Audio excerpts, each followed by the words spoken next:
Okay, welcome back. We're going to be reading Charles Baudelaire, and we're going to start with select.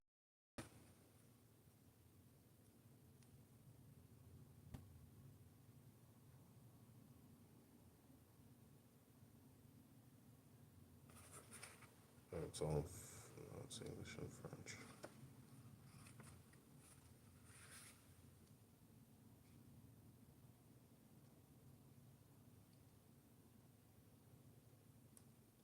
Okay, so we're going to read Fleur de Mal, Flowers of Evil, page 186.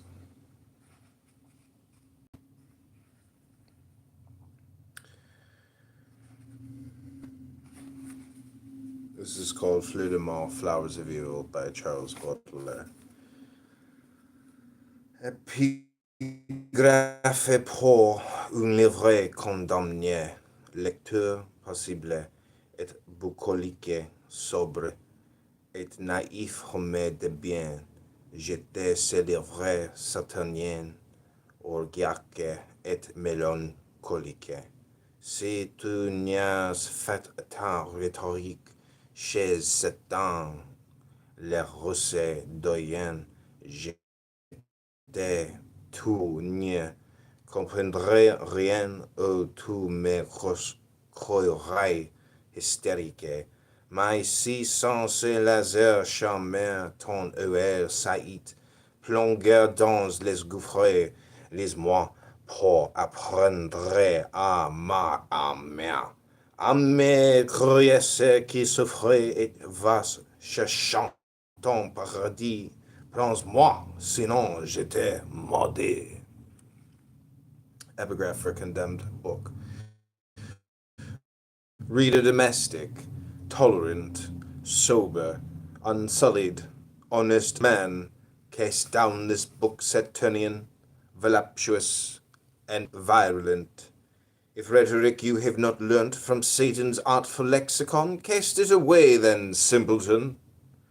You'd think me worse than vehement, but if remaining free from spells your eyes can plumb the hellish deep, read me, and learn to love me well. O soul who wants to know and weeps or goes in quest of paradise, have pity or receive my curse. La destruction. Sans cesser en mes côtés agit les démons. Ils nageaient toi de moi comme un air impalpable. Je l'ai avalé et l'essence qui brûlait mon poumon. Et l'implite d'un désir éternel et coupable. Parfois ils prennent ce chantement grand de moi de la hâte. Les formes de la pluie, séduisantes des femmes, et sous des spessures, prétextes des cafards. Écoute même les vrais des filtrés infâmes. Il me conduit à un silence du regard de Dieu, et le temps est baissé et fatigué au milieu des plaines des nuits profondes et désertes, et jeté dans mes yeux pleins de confusion, des vêtements souillés, des blessures ouvertes, et l'appareil sanglant de la destruction. This is called destruction. The devil stirs beside me constantly, floats round me like an air impalpable. I feel him in my lungs, incendiary, bringing desires eternal, culpable. Sometimes, where of my great love of art, he takes a woman's shape voluptuous, and with some lame excuse the hypocrite accustoms me to philtres infamous. And so far from God's sight he leads me on, painting and broken with exhaustion, into the plains of tedium profound. Casts into my eyes confusion, worn dirty clothes, open infested wounds, deadly apparel of destruction. Femmes damnées, comme un betel pensif sur la sable couchées, elles tournent leurs yeux vers l'horizon des mers, et leurs pieds se cherchant et leurs mains rapprochées, ont des douches langueuses et terres sans amers. Les unes, cœurs appris de langueuses confidences dans le fond des bosquets, eux jacinthes les rousseaux vont épellent les émois des credentives infanches, et coussent les bois des jeunes abaisseux, des autres que mes des sœurs, m'enchantent et graves, à travers les rochers prennent des apparitions, où sont Antoine à vous, sous guerre comme des larves, les sens nous et propres des sens temptations.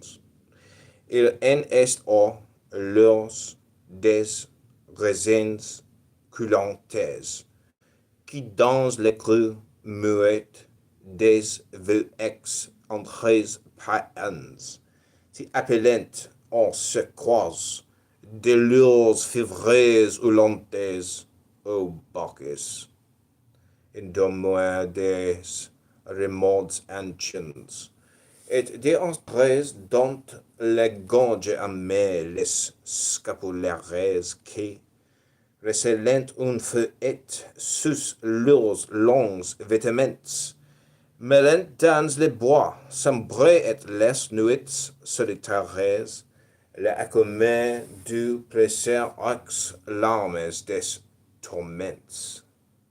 Aux vierges, aux démons, aux monstres, aux matériels, de la réalité, grands esprits, contempteurs, chercheuses d'infinies dévotés et satrières, tantôt pleines de cris, tantôt pleines de pleurs.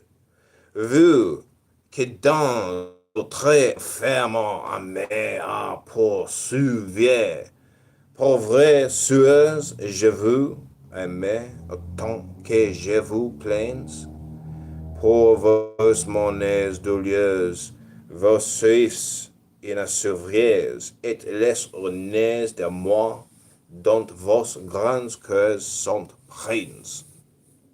Women damned, like ruminating cattle on the sands. They turn their eyes towards the line of sea, their feet which seek each other, and their hands are sweet and languid quiver bitterly, some of them longing, loving to confide, deep in the groves where streams run chattering, spell out the love of childhoods terrified, and delve into the green woods burgeoning. Others, like sisters, grave and slow of pace, cross rocks peopled by apparitions. St. Anthony saw there, like lava, rise the purple bare breasts of temptations. Some of them in the light of torches wan, in silent hollow caves, pagan retreats, ask you for help in their delirium. O Bacchus, who can lull the old regrets? And there are some whose breast loves scapulas, who hide a whip beneath the long attire, and lonely under heavens with no stars, mingle the foam of joy with torment's tears. O virgins, demons, monsters, martyrs all, great spirits scornful of reality, who seek the infinite, believers, trolls, enraptured or in utter misery, you whom my soul pursues into your hell, poor sisters, I both love and pity you. For your sore griefs, your thirsts insatiable, the love with which your great hearts overflow.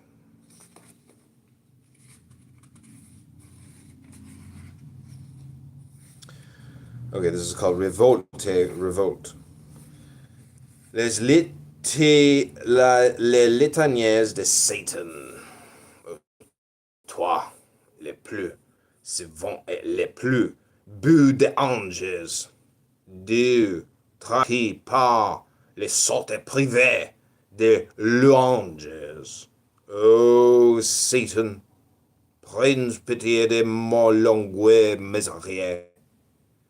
Ô prince de l'excel, à qui l'en a fait toute, et qui, vaincu, toujours te redresse, place forte. Ô Satan, prends pitié de mon longue misère.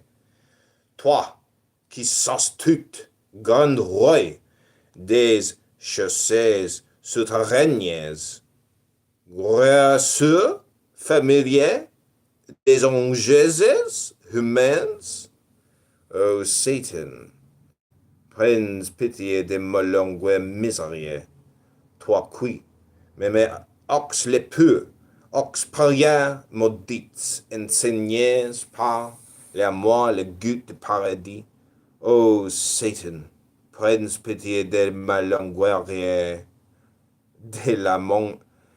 de ma longue misère. Toi qui de la mort, te viere et forte amante, engendras la esperance. Une folie charmante, ô Satan, prends pitié de moi, longue misère. Te qui fin a proscrit ses regards comme et trop, qui dominait tout un peuple, toi de une échefaud. Ô Satan, prends pitié de moi, longue misère. Te qui sans en 15 coins des terriers, en vous êtes là deux jaloux cachalas pierres précieuses. O Satan, prends pitié de mon longue misère. The Litanies of Satan by Charles Baudelaire.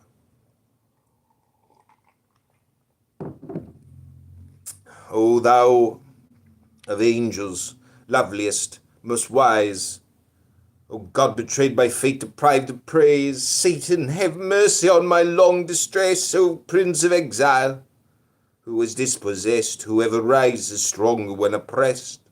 Satan, have mercy on my long distress, O thou who knowest all, hell's sovereign, known healer of mankind's afflictions. Satan, have mercy on my long distress. Thou who the lepers and pariahs doomed, show out of love the paradise to come. Satan, have mercy on my long distress.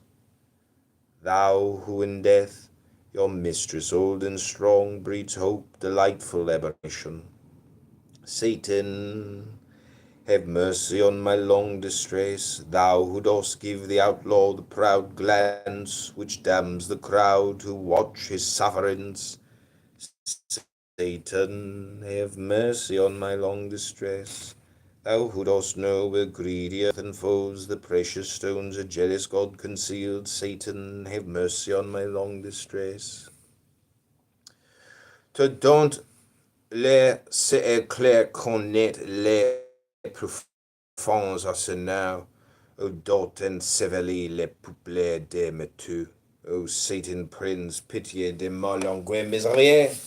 Toi, dont le longement caché les précipices, O somnambule, errant au bord des édifices. O Satan, prince, pitié de ma longue misère.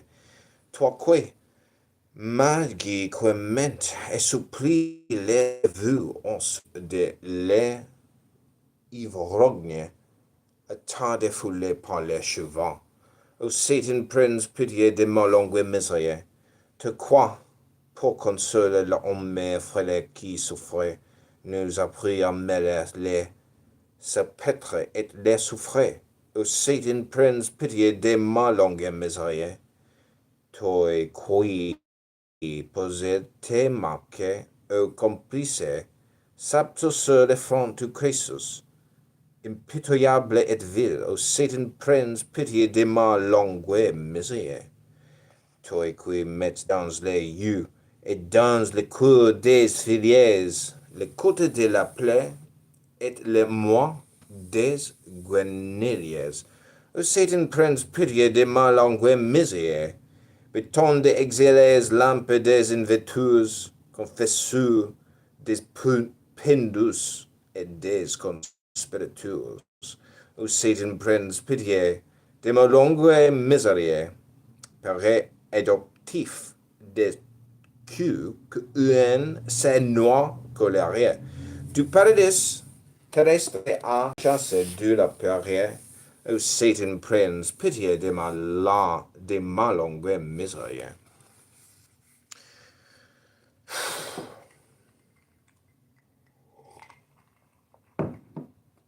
Those who clear eye knows the deep sepulchres where multitude of metals lie interred. Satan, have mercy on my long distress. Thou whose great hand conceals the precipice from the somnambulist whom roofs entice. Satan, have mercy on my long distress. Thou who by magic softens the old bones of loitering drunks by horses trampled down. Satan, have mercy on my long distress. Thou who consoling frail mankind in pain taught us to make our guns and gun cotton. Satan, have mercy on my long distress. Thou who didst set thy mark, accomplice skilled upon the heart of Croesus. Harsh and vile, Satan, have mercy on my long distress. Thou who put into women's hearts and eyes the colt of wounds, the love of poverty. Satan, have mercy on my long distress. Staff of the exile and discoverer, confessor and condemned conspirator. Satan, have mercy on my long distress. Father to those whom in his sombre wrath God drove from his paradise on earth. Satan, have mercy on my long distress. Prière. Gloire et louange à toi, ce temps dans les hauteurs. Tu ciel où tu régnas et dans les profondeurs de l'enfer où vaincu tu rêves en silence, fait que mon mais un jour sous l'arbre de science près de toi se reposer, à l'heure sur ton front, comme un temple nouveau se remue, se expandront. Prayer. To thee, O Satan, O glory be and praise in heaven, what a kingdom the abyss of hell, where now thou dreamest silently. Grant that my soul one day beneath the tree of knowledge may rest near thee, when o'erhead like a new temple its wide branches spread. Okay, this is called La Morte Immense, or La Morte, death. Nous aurons des lits pleins de odeurs légères, des divans profonds comme des tombeaux, et d'étranges fleurs sur des étagères, écloses pour nous sous des sous plus beaux. Où sont les envies, leurs chaleurs dernières, nos doux elles seront douces vastes flambeaux, qui réfléchissent leurs doubles lumières. Dans nos doux spirits cessent mes roses gemeux, un sort fait de rosées et de bleus mystiques. Nous échangerons un éclair unique, comme une langue sanglote, toute chargée d'adieu, et plus tard un ange entre ouvrant les portes, viendra ranimer fidèle et joyeux, les miroirs ternis et les flammes mortes. The death of lovers.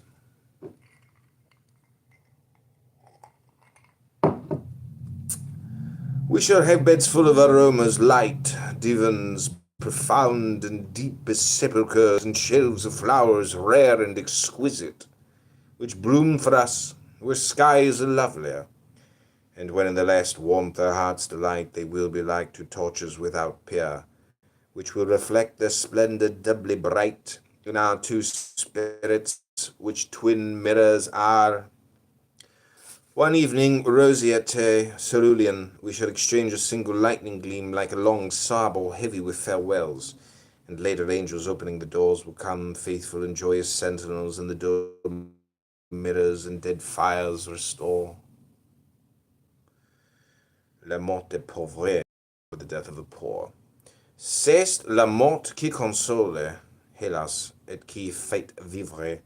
si est le but de la vie, et si est le seul espoir, qui comme un élixir, nous monter et nous enivrer, et nous donner le cœur de marcher jusqu'au soir, à travers la tempête, et la neige, et le givre, c'est la clarté, vibrant en notre horizon noir, c'est l'objet fameux inscrit sur la livrée, où on pourra manger et dormir et se soir. C'est un ange qui tient dans ses doigts magnétiques. Le sommeil est le don de rêves extatique, et qui refante l'élite des gens pauvres et nus. C'est la gloire de Dieu. C'est le grenier mystique, c'est le bourse du pauvre et sa patrie antique. C'est la porte qui est ouverte sur les cieux inconnus.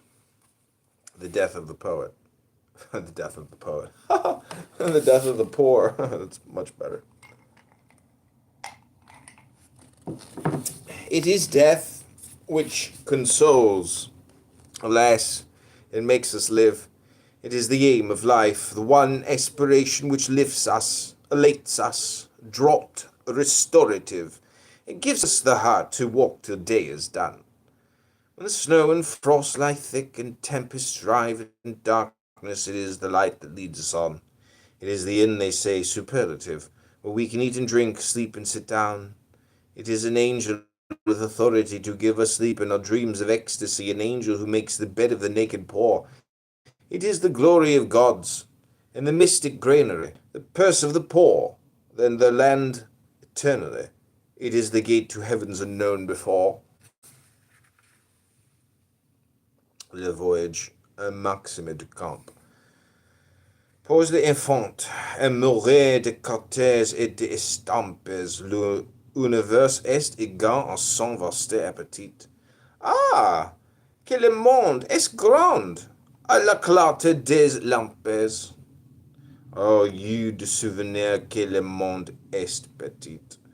Un matin nous portons les cerveaux pleins de flammes, le cours gros des rancunes et des déserts en mer, et nous allons souvent le rythme de la lame, mais quand notre infini sur le fini des mers. Les uns joyeux d'effort une patrie inflammée, d'autres l'horreur de leur bassue et curquoise uns astrologues noyes dans les yeux d'un éphémère fumes.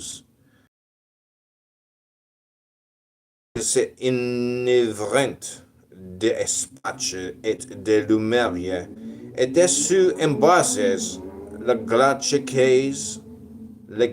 qui les mordent, les souliers qui les couvrent, effaçant lentement la marque des baisseurs. Mais la vraie, voyageurs sont sous lanceuses qui portent pour partir courir légères, semblables aux ballons.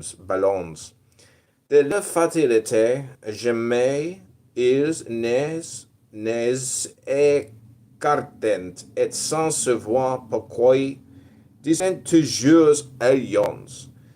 Ceux dont le désir entre la formelle de nous et qui revient ainsi qu'une conscrite de canon, de vastes voluptés changeantes, inconnues, et dont l'esprit humain n'a jamais sous le nom.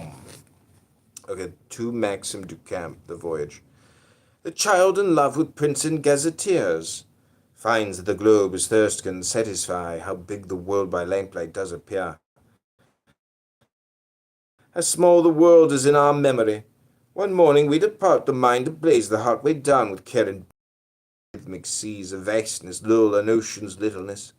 Some happily escape the country vile, others the horror of their birth, and some astrologers lost in a woman's smile, the baneful Circe, with her strong perfume, so that she does not turn them into beasts. They drink in burning skies and light in space, the ice which bites, the sun which turn them rust, slowly efface the mark of her embrace. But the real travellers are only those who leave for leaving's sake, hearts light as air, they never do their destiny oppose, not knowing why they always say, I dare. They have desires immense and nebulous, they dream as conscripts of the canon dream, of vast delights, changing, mysterious, of which mankind has never known the name.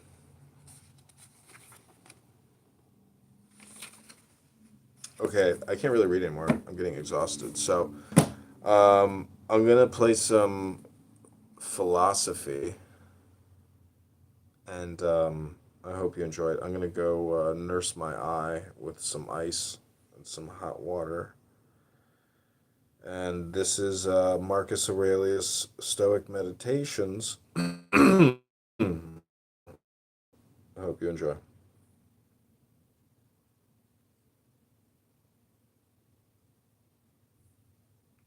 Oh, I can like go find it.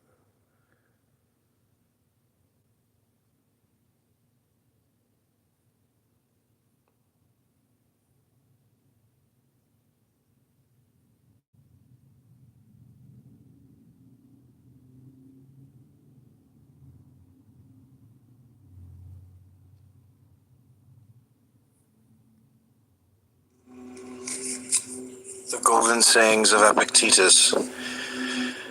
Are these the only works of providence in us? What words suffice to praise or set them forth? Had we but understanding, should we ever cease hymning and blessing the divine power, both openly and in secret, and telling of his gracious gifts? Whether or plowing or eating, should we not sing the hymn to God? Great is God, for that he hath given instruments to till the ground withal. Great is God, for that he hath given us hands, and the power of swallowing and digesting, of unconsciously growing and breathing while we sleep. Thus should we ever have sung, yea, and this, the grandest and divinest hymn of all. Great is God, for that he hath given us a mind to apprehend these things, and duly to use them. What then? Seeing that most of you are blinded, should there not be some one to fill this place, and sing the hymn to God on behalf of all men? What else can I, that am old, to God?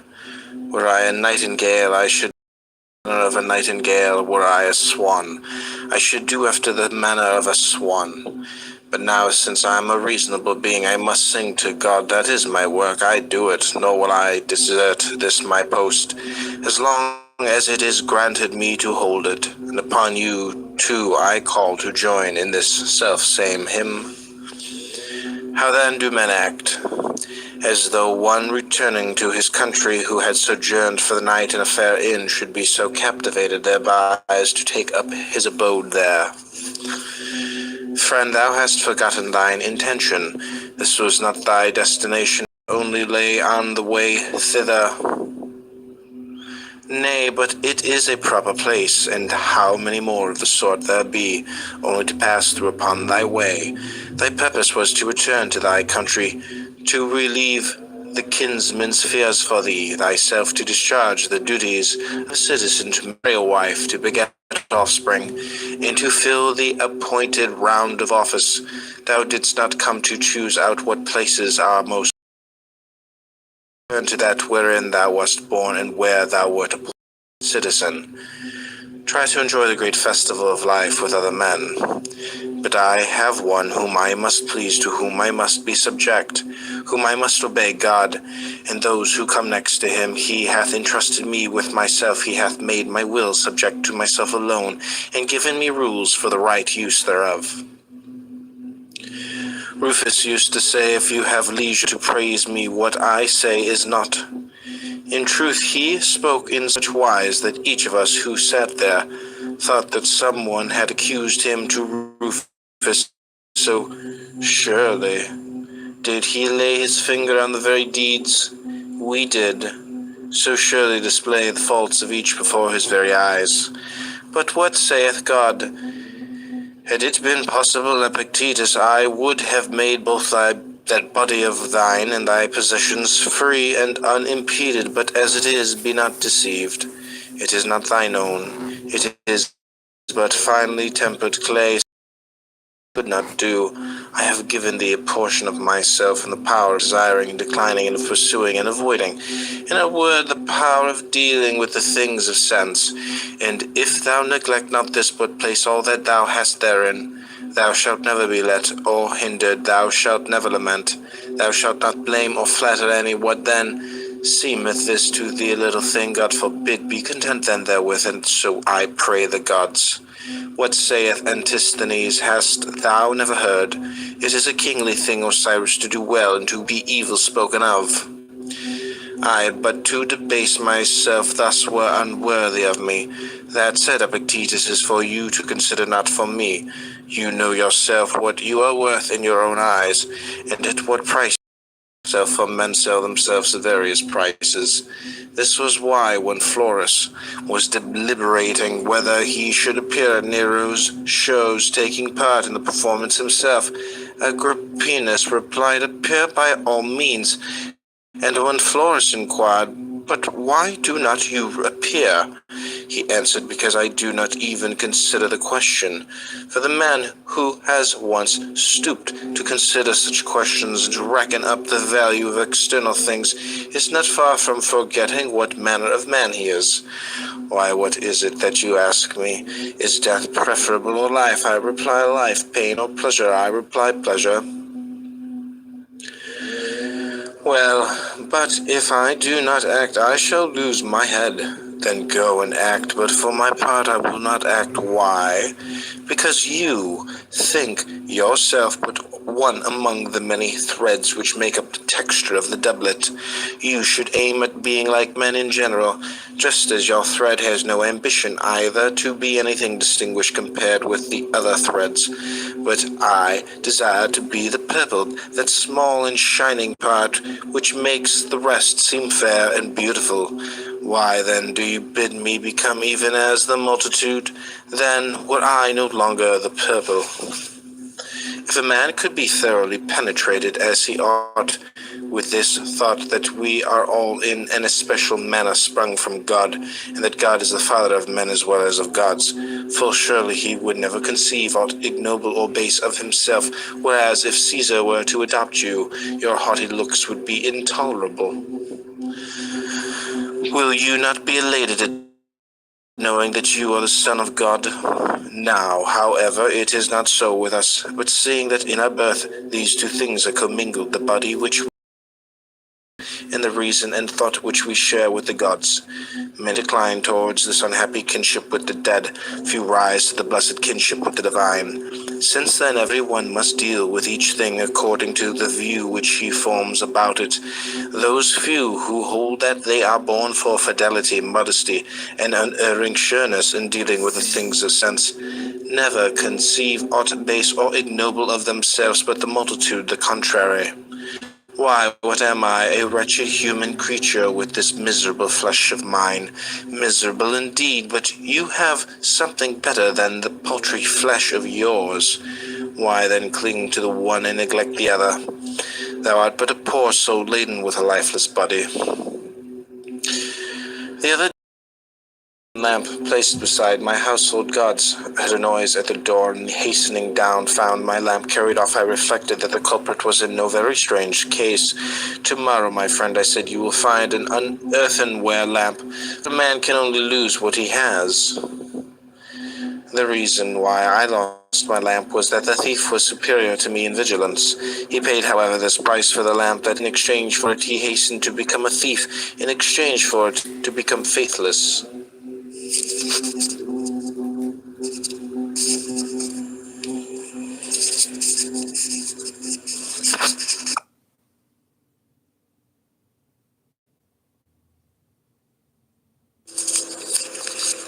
If we were as intent upon our own business as the old fellows at Rome are upon what interests them, we too might perhaps accomplish something. I know a man older than I am, now superintendent of the corn market at Rome, and I remember when he passed through this place on his way back from exile, what an account he gave me of his former life, declaring that for future, once home again, his only care should be to pass his remaining years in quiet and tranquility.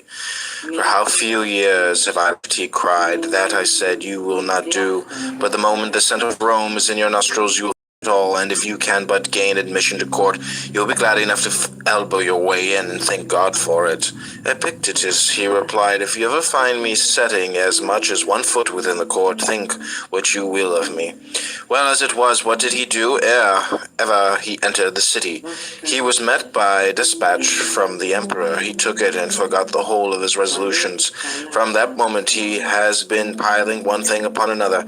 I should like to be beside him to remind him of what he said when passing this way, and to add how much better a prophet I am than you. What then? Do I say man is not an active life? Far from it, but there is a great difference between other men's occupations and ours. A glance at theirs will make it clear to you. All day long they do nothing but calculate, contrive, consult how to wring their profit out of foodstuffs, farm plots, and the like, whereas I entreat you to learn what the administration of the world is, and what place a being endowed with reason holds therein, to consider what you are yourself, and wherein your good and evil consists. A man asked me to write to Rome on his behalf, who, as most people thought, had met with misfortune, for having been before wealthy and distinguished, he had afterwards lost all and was living here. So I wrote about him in a humble style. He, however, on reading the letter, returned it to me with the words, I asked for your help, not for your pity. No evil has happened unto me. True instruction is this, to learn to wish that each thing should come to pass as it does. And how does it come to pass? As the disposer has disposed it, now he has disposed that there should be summer and winter, and plenty and dearth, and vice and virtue, and all such opposites for the harmony of the whole. Have this thought ever present with thee, when thou losest any outward thing, what thou gainest in its stead, and if this be the more precious, say not, I have suffered loss. Concerning the gods, there are who deny the very existence of the Godhead. Others say that it exists, but neither bestirs nor concerns itself, nor has forethought for anything. Third party attribute to it existence and forethought, but only for great and heavenly matters, not for anything that is on earth. A fourth party admit things on earth as well as in heaven, but only in general, and not with respect to each individual. A fifth of whom were Ulysses and Socrates, are those that cry, I move not without thy knowledge. Considering all these things, the good and true man submits his judgment to him that administers the universe, even as good citizens, to the law of the state. And he that is being instructed should come thus minded, how may I in all things follow the gods, and how may I satisfied with the divine administration, and how may I become free, for he is free for whom all things come to pass, according to his will, and whom none can hinder. What then is freedom? Madness? God forbid, for madness and freedom exist not together. But I wish all that I desire to come to pass, and in the manner that I desire. You are mad, you are beside yourself. Know you not that freedom is a glorious thing and of great worth? But that what I desired at random, I should wish at random to come to pass, so far from being noble, may well be exceeding base. You must know that it is no easy thing for a principle to become a man's own, unless each day he maintained it, and hear it maintained, as well as work it out in life. You are impatient and hard to please. If alone you call it solitude, if in the company of men you dub them conspirators and thieves, and find fault with your very parents, children, brothers, and neighbors, whereas yourself you should have called it tranquility and freedom, and herein deemed yourself like unto the gods. And when in the company of the many you should not have called it, and thus accepted all with content. What then is the chastisement of those not to be as they are? Is any discontented with being alone? Let him be in solitude. Is any discontented with his parents? Let him be a bad son and lament. Is any discontented with his children? Let him be a bad father. Throw him into prison. What prison? Where he is already, for he is there against his will. And wherever a man is against his will, there to him is a prison. Thus Socrates was not in prison, since he was there with his own consent.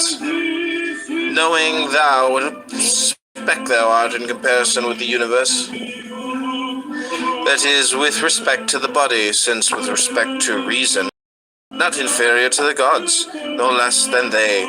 For the greatness of reason is not measured by length or height, but by the resolves of the mind. Place then thy happiness in that wherein thou art equal to the gods.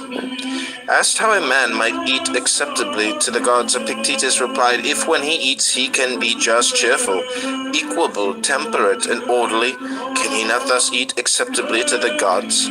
But when you call for warm water and your slave does not answer, or when he answers brings it lukewarm, or is not even found to be in the house at all, then not to be vexed nor burst with anger, is not that acceptable to the gods?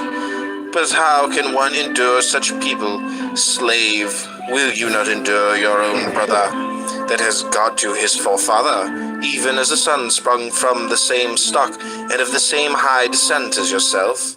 And if you are stationed in a high position, are you therefore forthwith to set up for a tyrant? Remember who you are and whom you rule, that they are by nature your kinsmen, your brothers, the offspring of God. But I paid a price for them, not me.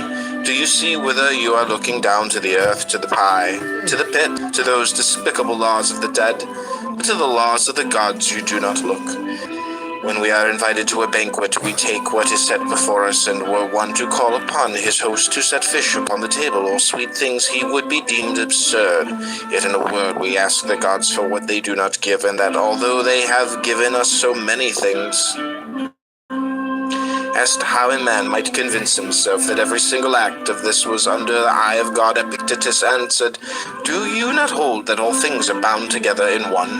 I do. Well, and do you not hold that things on earth and things in heaven are continuous and in unison with each other? I do, was the reply. Else how should the trees so regularly, as though by God's command, at his bidding flower, at his bidding send forth shoots, bear fruit and ripen it, at his bidding let it fall and shed their leaves, folded up upon themselves lie in quietness and rest? How else, as the moon waxes and wanes, as the sun approaches and recedes, can it be that such vicissitude and alternation is seen in earthly things?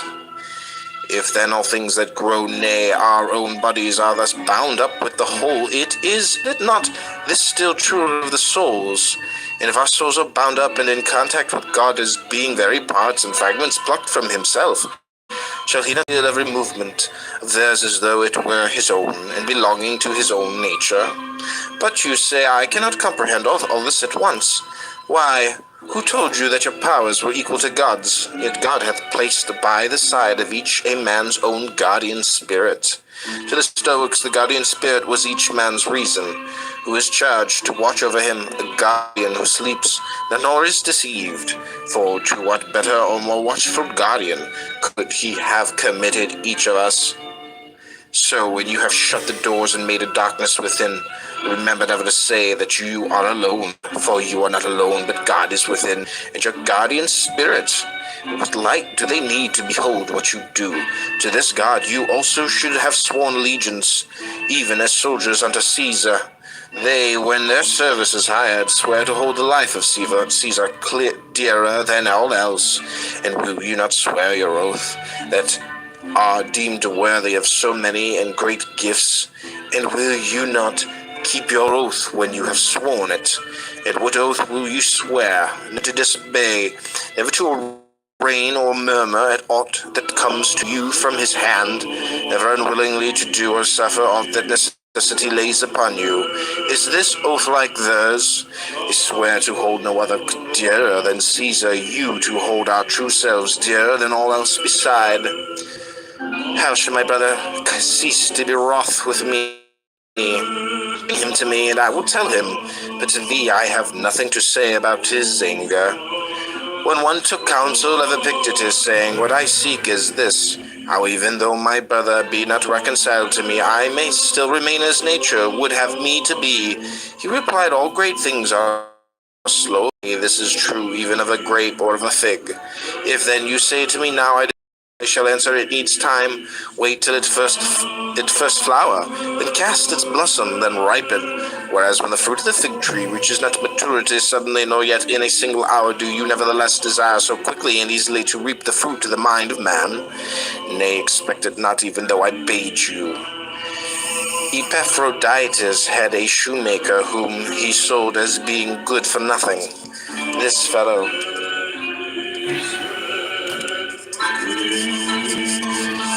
by some accident was afterwards purchased by one of Caesar's men and became shoemaker to Caesar. You should have seen what respect Epaphroditus paid him then. How does the good Felicion kindly let me know? And if any of us inquired, what is Epaphroditus doing? The answer is consulting about so-and-so with Felicion. Had he not sold him as good for nothing, who had in a trice converted him into a wiseacre? This is what comes of holding of importance anything but the things that depend on the will. What you shun, enduring yourself, attempt not to impose on others. You shun slavery. Beware of enslaving others. If you can endure to do that, one would think you had been once upon a time a slave yourself. For vice has nothing in common with virtue, nor freedom with slavery. Has a man been raised to the tribuneship? Every one that he meets congratulates him. One kisses him on the eyes, another on the neck, while the slaves kiss his hands. He goes home to find torches burning. He ascends to the capital to sacrifice. Whoever sacrificed for having had right desires, for having conceived such inclinations as nature would have him. In truth, we thank the gods for that wherein we place our happiness. A man was talking to me today about the priesthood of Augustus. I said to him, let the thing go, my good sir. You will spend a great deal to no purpose. Well, but my name will be inserted in all the documents and contracts. Will you be standing there to tell those that read them, that is my name written there?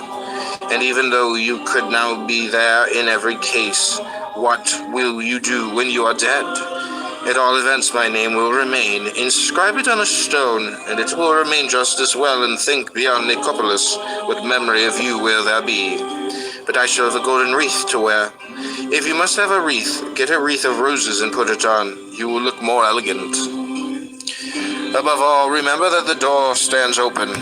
Be not more fearful than children, but as they, when they weary of the game, cry, I will play no more. Even so, when thou art in the like case, cry, I will play no more and depart. But if thou stayest, make no lamentation. Is there smoke in the room? If it be slight, I remain. If grievous, I quit it. For you must remember this and hold it fast that the door stands open. You shall not dwell at Nicopolis, well and good, nor at Athens, and I will not dwell at Athens either, nor at Rome either. You shall dwell in Gyara. Well, but to dwell in Gyara seems to me like a grievous smoke. Depart to a place where none can forbid me to dwell. That habitation is open to all. For as for the last garment of all, that is the poor body. Beyond that, none cannot do aught unto me. This is why Demetrius said to Nero, you threaten me with death, but it is nature who threatens you. The beginning of philosophy is to know the condition of one's own mind. If a man recognizes that this is in a weakly state, he will not then want to apply it to questions of the greatest moment, as it is men who are not fit to swallow even a morsel, buy whole treatises and try to devour them. Accordingly, they either vomit them up again or suffer from indigestion, whence come gripings, fluxions, and fevers, whereas they should have stopped to consider their capacity. In theory, it is easy to convince an ignorant person. In actual life, men not only object to offer themselves to be convinced, but hate the man who has convinced them. Whereas Socrates used to say that we should never lead a life not subjected to examination. This is the reason why Socrates, when reminded that he should prepare for his trial, answered, "Thinkest thou not that I have been preparing for it all my life? In what way? I have maintained that which in me lay. How so? I have never secretly, openly done wrong unto any.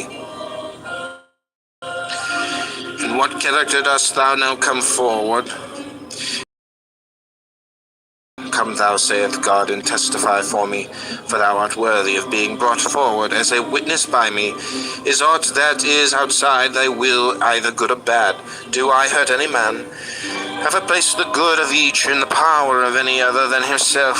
What witness dost thou bear to God? I am in evil state, master, I am undone. None careth for me, none giveth me aught. All men blame, all speak evil of me. Is this the witness thou wilt bear in to the calling wherewith he hath called thee, because he hath done thee so great honor, and deemed thee worthy of being summoned to bear witness in so great a cause? Wouldst thou have men speak good of thee? Speak good of them, and when thou hast learned to speak good of them, try to do good unto them, and thus thou wilt reap in return their speaking good of thee. When thou goest into any of the great, remember that another from above sees what is passing, and that thou shouldest please him rather than man. He therefore asks thee, is this in the schools? What didst thou call exile, imprisonment, bonds, death, and shame? I call them different things, and I call them things indifferent.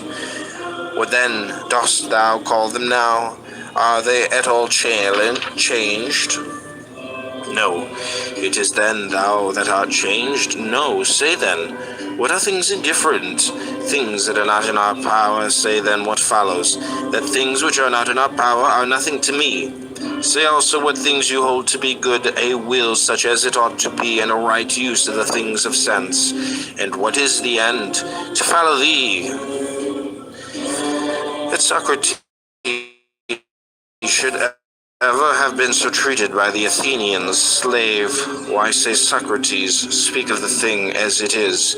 That Socrates should have been dragged away and haled by main force to prison. That ever hemlock should have been given to the body of Socrates. That should have breathed its life away. Do you marvel at this? Do you hold this unjust? Is it for this that you accuse God? Had Socrates no compensation for this? Where then for him was the ideal good? Whom shall we hearken to, you or him? And what says he? Anytus and Miletus may put me to death, to injure me is beyond their power. And again, if such be the will of God, so let it be. Nay, young man, for heaven's sake, but once thou hast heard these words, go home and say to thyself, it is not Epictetus that has told me these things, how indeed he... No, it is some gracious God through him, else it would never have entered his head to tell them. He that is not used to speak to any one of us, well then, let us not lie under the wrath of God, but be obedient unto him. Nay, indeed, but if a raven by its croaking bears thee any sign, it is not the raven, but God that sends the sign through the raven. And if he signifies anything to thee through human voice, will he not cause the man to say these words to thee, that thou mayest know the power of the divine? How he sends a sign to some in one way, and to others in another, and on the greatest and highest matters of all signifies his will through the noblest messenger. What else does the poet mean? I spake unto him erst myself, and sent Hermes in the shining, one to check and warn him, the husband not to slay, nor woo the wife. In the same way, my friend Heraclitus, who had a trifling suit about a petty farm at Rhodes, first showed the judges that his cause was just, and then at the finish cried, I will not entreat you, nor do I care what sentence you pass. It is you who are on your trial, not I. And so he ended the case. As for us, we behave like a herd of deer. When they flee from the huntsman's feathers in affright, which way do they turn? What haven of safety do they make for? Why, they rush upon the nets, and thus they perish by confounding what they should fear with that wherein no danger lies. Not death or pain is to be feared, but the fear of death or pain. Well said the poet, therefore, death has no terror, only a death of shame. How is it then that certain external things are said to be natural, and others contrary to nature? Why, just as it might be said if we stood alone and apart from others, a foot, for instance, I will allow it is natural should be clean, but if you take it as a foot, and as a thing which does not stand by itself, it will beseem it, if need be, to walk in the mud, to tread on thorns, and sometimes even to be cut off for the benefit of the whole body. Else it is no longer a foot. In some such way we should conceive of ourselves also. What art thou, a man? Looked at as standing by thyself and separate, it is natural for thee in health and wealth long to live. But looked at as a man and only as a part of a whole, it is for that whole's sake that thou shouldst at one time fall sick, at another brave the perils of the sea again, know the meaning of want and perhaps die an earthly death, an early death. Why then repine? Knowest thou not that as the foot is normative detached from the body, so thou in like case art no longer a man? For what is a man? A part of a city. First of the city of gods and of men, next of that which ranks nearest it, a miniature of the universal city. In such a body, in such a world enveloping us, among lives like these, such things must happen to one or another. Thy part then being there is to speak of these things as is meet, and to order them as befits the matter. That was a good reply which Diogenes made to a man who asked him for letters of recommendation. That you are a man, he will know when he sees you, whether a good or a bad one. He will know if he has any skill in discerning the good and the bad. But if he has none, he will never know, though I write to him 1,000 times.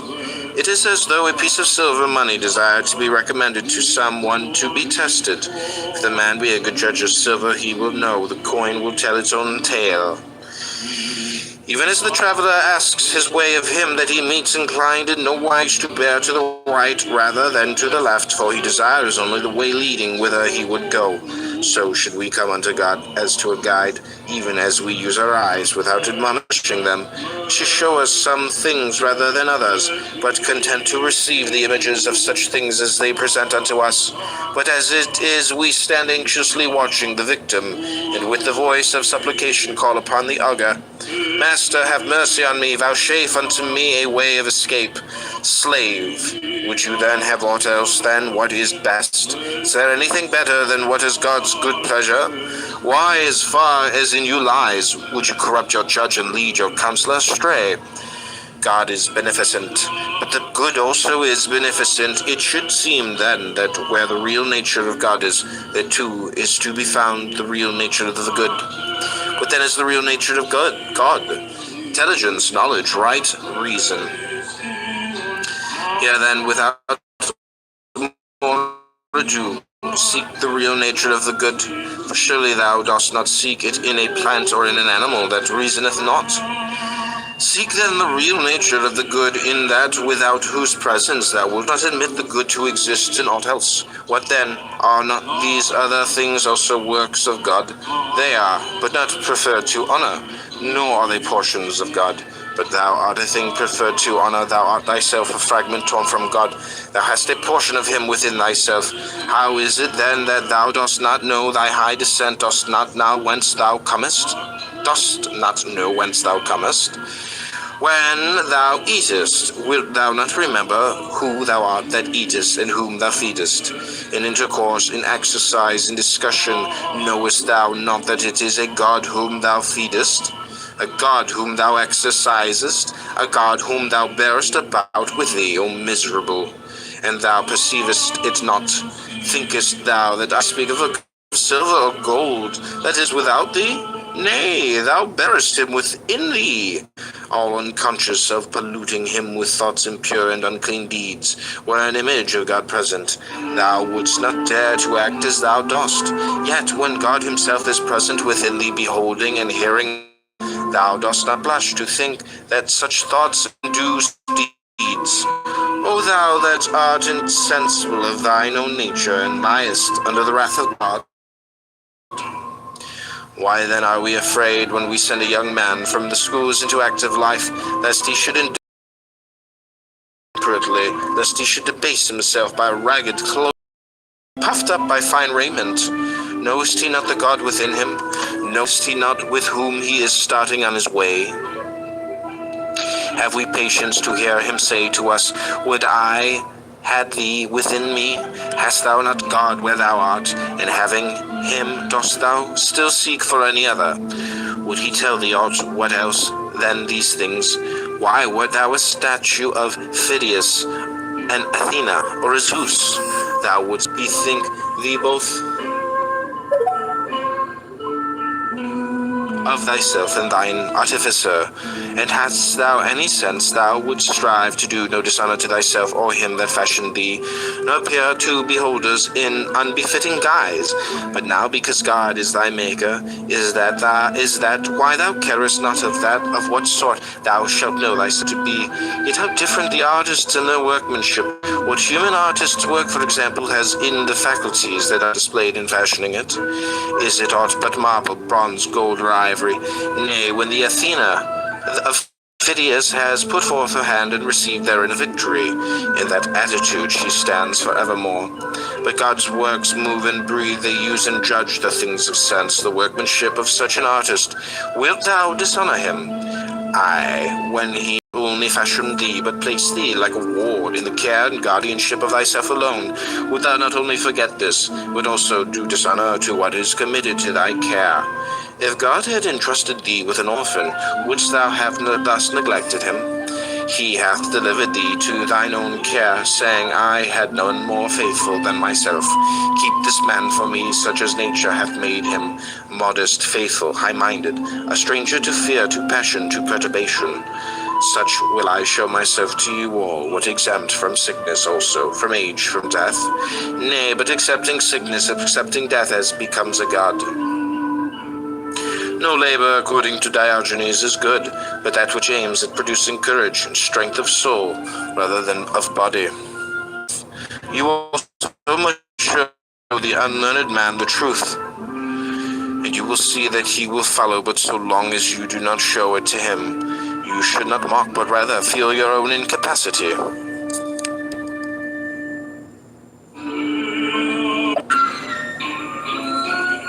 It was the first and most striking characteristic of Socrates never to become heated in discourse, never to utter an injurious or insulting word. On the contrary, he persistently bore insult from others, and thus put an end to the fray. If you care to know the extent of his power in this direction, read Xenophon's Banquet, and you will see how many quarrels he put an end to. That is why the poets are right in so highly commending this faculty. Quickly and wisely, with all, even bitter feuds, would he settle. Nevertheless, the practice is not very safe at present, especially in Rome. One who adopts it, I need not say, ought not to carry it out in an obscure corner, but boldly accost, if occasion serves some personage of rank or wealth. Can you tell me, sir, to whose care you entrust your horses? I can. Is it to the first comer who knows nothing about them? Certainly not. Well, what of the man who takes care of your gold, your silver, or your raiment? He must be experienced also. And your body? Have you ever considered about entrusting it to anyone's care? Of course I have. And no doubt to a person of experience, as a trainer, a physician, surely. Are these things the best you possess, or have you anything more precious? What can you mean? I mean, that which employs thee, which weighs all things, which takes counsel and resolve. Oh, you mean the soul. You take me rightly, I do mean the soul. By heaven, I hold that far more precious than all else I possess. Can you show me, then, what care you bestow on the soul? For it can scarcely be thought that a man of your wisdom and consideration in the city would suffer your most precious possession to go to ruin through carelessness and neglect. Certainly not. Well, do you take care of it yourself? Did anyone teach you the right method, or did you discover it yourself? Now here comes in the danger. First, the great man may answer, Why, what is it that to you, my good fellow? Are you my master? And then, if you persist in troubling him, may raise his hand to strike you. It is a practice of which I was myself warm admirer until such experiences as these befell me. When a youth was giving himself airs in the theatre and saying, I am wise, for I have conversed with many wise, Epictetus replied, I too have conversed with many rich men. But I am not rich. We see that a carpenter becomes a carpenter by learning certain things, like that of a pilot. By learning certain things becomes a pilot. Possibly also in the present case, the mere desire to be wise and good is not enough. It is necessary to learn certain things. Is then the object of our search. The philosophers would have us first learn that there is a God, and that his providence directs the universe. Further, that to hide from him not only one's acts, but even one's thoughts and intentions is impossible. Secondly, what the nature of God is, whatever the nature is discovered to be, the man please and his might to made like to him. If the divine is faithful, he also must be faithful. If free, he also must be free. If beneficent, he also must be beneficent. If magnanimous, he also must be magnanimous. Thus, as an imitator of God, must he follow him in every deed and word. If I show you that you lack just what is most important and necessary to happiness, that hitherto your attention has been bestowed on everything rather than that which claims it most, and to crown all, that you know neither what God nor man is, neither what God nor evil is, why? That you are ignorant of everything else, perhaps you may bear to be told, but to hear that you know nothing of yourself, how could you submit to that? How could you stand your ground and suffer that to be proved? Clearly not at all. You instantly turn away in wrath. Yet what harm have I done you? Unless indeed the mirror harms the ill-favored man by showing him to himself just as he is, unless the physician can be thought to insult his patient when he... Do you suppose there is nothing new? Why, you have a fever. Eat nothing today and drink only water. Yet no one says what an infused sufferer man. Your desires are inflamed, your instinct action are weak and low, your aims are inconsistent, your impulses are not in harmony with nature, your opinions are wrong and false. He forthwith goes away and complains that you have insulted him. Your way of life resembles a fair. The flocks and herds are passed along to be sold, and the greater part of the crowd to buy and sell. But there are some few who come only to look at the fair, to inquire how and why it is being held, upon what authority and with what object. So too, in this great fair of life, some, like the cattle, trouble themselves about nothing but the fodder. Know all of you who are busied about land, slaves, and public posts, that there are nothing but fodder. Some few things are attending the fair, who love to contemplate what the world is, what he that administers it. Can there be no administrator? Is it possible that while neither city nor household could endure even for a moment without one to administer and see to its welfare, this fabric so fair, so vast, should be administered in order so harmonious, without a purpose, and by blind chance? There is therefore an administrator. What is his nature, and how much and how does he administer? Who are we that are his children, and what work were we born to perform? Have we any close connection or relation with him or not? Such are the impressions of the few of whom I speak, and further they apply themselves solely to considering and examining the great assembly before they depart. While they are derided by the multitude, so are the lookers-on by the traders. Aye, and if the beast had any sense, they would deride those who thought much of anything but fodder. I think I know now what I never knew before, the meaning of the common saying, a fool you can neither bend nor break. Pray heaven I may never have a wise fool for my friend. There is nothing more intractable, my resolve is fixed. Why, so madmen say too, but the more firmly they believe in the delusions, the more they stand in need of treatment. Oh, what shall I see Athens and its Acropolis again? Miserable man, art thou not contented with the daily sights and canst thou behold aught greater or nobler than the sun, moon, and stars, the outspread earth and sea? If indeed thou apprehendest him who administers the universe, if thou bearest him about within thee, canst thou still hanker after mere fragments of stone and a fine rock? When thou art about to bid farewell to the sun and moon itself, wilt thou sit down and cry like a child? Why, what didst thou hear? What didst thou learn?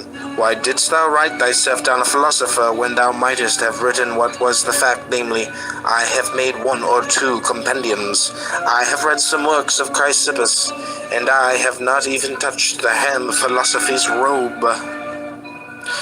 friend, lay hold with a desperate grasp ere it is too late. On freedom, on tranquility, on greatness of soul, lift up thy thread. Lift up thy head as one escaped from slavery. Dare to look up to God and say, deal with me henceforth as thou wilt. Thou and I are of one mind. I am thine, I refuse nothing that seemeth good to thee. Lead on whither thou wilt, clothe me in what garb thou pleasest. Wilt thou have me a ruler or a subject, at home or in exile, poor or rich? All these things will I justify unto men for thee. I will show the true nature of each. Who would Hercules have been had he loitered at home? No Hercules, but Eurystheus. And in his wanderings through the world, how many friends and comrades did he find, but nothing dearer to him than God. Wherefore he was believed to be God's son, as indeed he was. So then, in obedience to him, he went about delivering the earth from injustice and lawlessness. But thou art not Hercules, thou sayest, and canst not deliver others from their iniquity. Of Attica from its monsters. Put away own, cast forth thence. From thine own mind, not robbers and monsters, but fear, desire, envy, malignity, avarice, effeminacy, intemperance. And these may not be cast out except by looking to God alone, by fixing thy affections on him only, and by consecrating thyself to his commands. If thou choosest aught else with sighs and groans, thou wilt be forced to follow a might greater than thine own, ever seeking tranquility without, and never able to attain unto her. For thou seekest her where she is not to be found, and where she is, there thou seekest her not. If a man would pursue philosophy, his first task is to throw away conceit, for it is impossible for a man to begin to learn what he has a conceit that he already knows. For it is impossible for a man to begin to learn what he has a conceit, that he already knows. Give me but one young man that has come to the school with this intention, who stands forth a champion of this cause, and says, all else I renounce. Content if I am but able to pass my life free from hindrance and trouble, to raise my head aloft and face all things as a free man, to look up to heaven and as a friend of God-fearing. Nothing that may come to pass. Point out such a one to me, that I may say, enter, young man, into possession of that which is thine own. For thy lot is to adorn philosophy. Thine are these possessions, thine these books, these discourses. And when our champion has duly exercised himself in this part of the subject, I hope he will come back to me and say, what I desired is to be free from passion and from perturbation, as one who grudges no pains in the pursuit of piety and philosophy. What I desire is to know my duty to the gods, my duty to my parents, to my brothers, to my country, to my strangers. Enter then on the second part of the subject. It is thine also, but I have already mattered the second part, only I wish to stand firm and unshaken, as firm when asleep as when awake, as firm when elated as with wine, as in despondency and dejection. Friend, you are verily a god, you cherish great designs. The question at stake, said Epictetus, is no common one. It is this, are we in our senses, or are we not? If you have given way to anger, be sure that over and above the evil involved therein, you have strengthened the habit and added fuel to the fire. If overcome by a temptation of the flesh, do not reckon it a single defeat, but that you have also strengthened your dissolute habits. Habits and in our senses, or are we not? If you have given way to anger, be sure that over and above the evil involved therein, you have strengthened the habit and added fuel to the fire.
Sophia is current.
Lord, if you heal me, be truly healed. If you save me, I'll be truly saved. I like that. I like this. This is cute.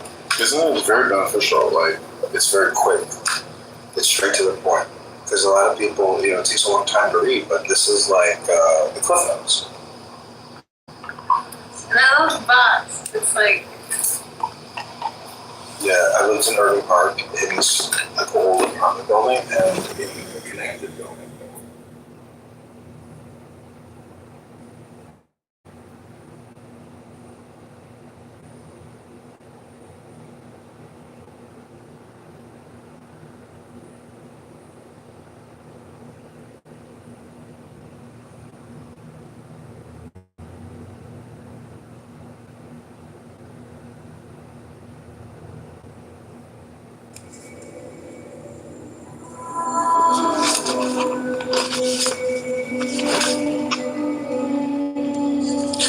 Eternal Companion, help us pour out our hearts to you honestly and sincerely. With these prayers as our guide, help us feel close to you, dear God. Life makes warriors of us all. To emerge the victors, we must arm ourselves with the most potent of weapons. That weapon is prayer.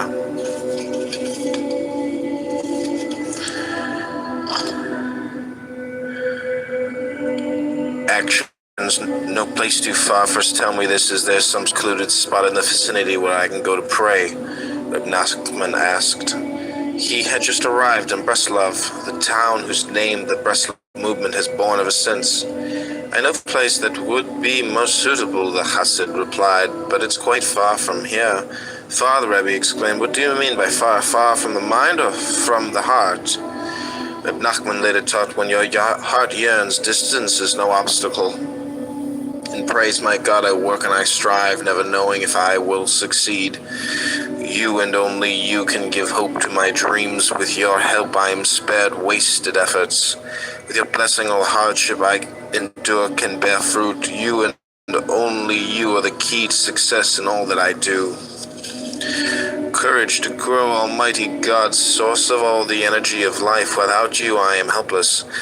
Give me the courage, the physical drive, the emotional energy, and the spiritual will to risk in order to grow, to welcome every challenge as my life unfolds. Full life.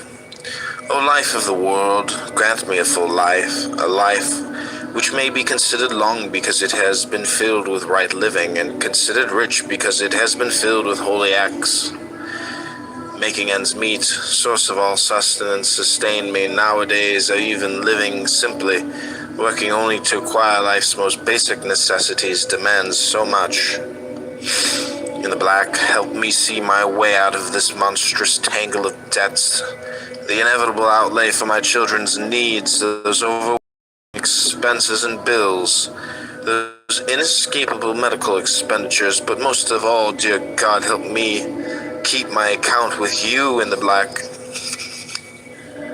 Body and soul, Holy One, grant me the strength to cast off the spiritual sluggishness and indifference which encumber my body. Let my body, together with my soul, soar ever closer to you. Teaching by being, dear God, teach me to embody those ideals I would want my children to learn from me. Let me communicate with my children wisely in ways that will draw their hearts to kindness, to decency, and to true wisdom, dear God. Let me pass on to my children only the good. Let them find in me the values and the behavior I hope to see in them. Wholeness and well-being, God of wholeness, God of healing. Envelop us with wholeness and well-being. Heal us in body and soul. Let all the elements of our bodies work together in perfect symmetry and in peaceful harmony. Remove every trace of illness, every hint of infirmity. Send the healing which you alone can bring. Sincerity, O you who are infinitely deep, yet also profoundly simple, help me walk this simple path.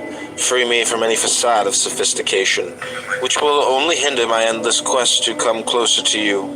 Help me live my life with faith, with sincerity, and with perfect simplicity. Giving, my God, help me become a giver. Help me give and go on giving. You've called on us to be charitable. Show me how. Show me how to give with a pure heart, with an open heart, with a heart filled with joy. Lead me to those who are truly deserving, for giving is so holy an act. Help me find the truly needy and help them find me. True nourishment, dear God, teach me to eat right and to eat for the right reasons. Keep me from eating the wrong foods and from eating more than I should. Let all that I eat nourish me, never weaken or harm me. Let the food I ingest create a perfect balance within me, in my body, mind, and soul. Gaining perspective. Dear God, I need your guidance. Bring perspective to my life. For the meaningless allures of this world control me. Let me see beyond the coarse requirements of my daily subsistence. Let me bask in that which is truly precious, in the beauty of my relationship with you, dear God. Working to live, though I have no choice but to work to support myself and those who depend on me. Let my job never dominate my life and psyche. Let me never be so caught up in the pursuit of my livelihood that I stoop to dishonesty in order to get ahead. Let me make no transaction without recognizing that any measure of success I might find, I can come only from you. Oh God, see my pain. See the constant tension and anxiety with which I must function, with which I don't function. Touch my life with your love and your strength. With your wisdom I have more than I can bear alone. Trouble, kind, loving, mighty God, stretch out your hand to strike. Lift me up from my abyss. Right my wrongs. Turn my every failure into success. Look upon all my troubles and say enough. Priorities, oh God, help me fix within my mind the enduring truths of life. Let my every action be directed towards life's ultimate goals. For how can I face you, my Creator, without having invested all my days in preparation for that moment when I will meet you? How can I face you, source of my life, so long as I remain naked and barren, mired in the fantasies that form the substance of life's illusions? Living to the fullest, dear God, as I age, as hours turn to days. Days to weeks and weeks to months and months to years. Let none of my time be wasted or lost. Let me use my life to the fullest to become the person I am meant to be. In thanks, dear God, all the good I can do in this world will never match all the good you've done for me. All my acts of kindness will never equal the kindness you've shown me. Even all the gratitude I can muster will never suffice to express my appreciation and thanks to you, my God. Words, Reb Nachman's mantra. I want to pray, to tell God everything I'm going through, and to ask for help. Hasid explained to Reb Nachman. When I'm finally alone and try to pray, the words don't come. Then Rebbe assured him, even just calling out to God, Ribbono Shel Olam, again and again is extremely beneficial. Once when informed that someone was able to recite 1,000 pages of Talmud, Reb Noson responded, "Yes, that is impressive, yet there are those of the Rebbe's followers who can repeat the phrase Ribono Shel Olam 1,000 times. And praise, Master of the universe, you listen to the anguished cries and desperate walls of every one of your beloved children. You hear my incoherent cries. You comprehend my jumbled words. I try my best to reach you with my inadequate prayers. I call out to you, and you understand. Prayer, God of life, help me pray with all the force I can muster. If only I could invest all my energy into each word, even into every letter of my prayers, I know that it would give me renewed strength, renewed spirit prayer." Okay, hope you enjoyed this evening podcast. Please like, share, subscribe. God bless. I'll be live later. I'm going to take care of my eye and go for a jog. Take care. God bless.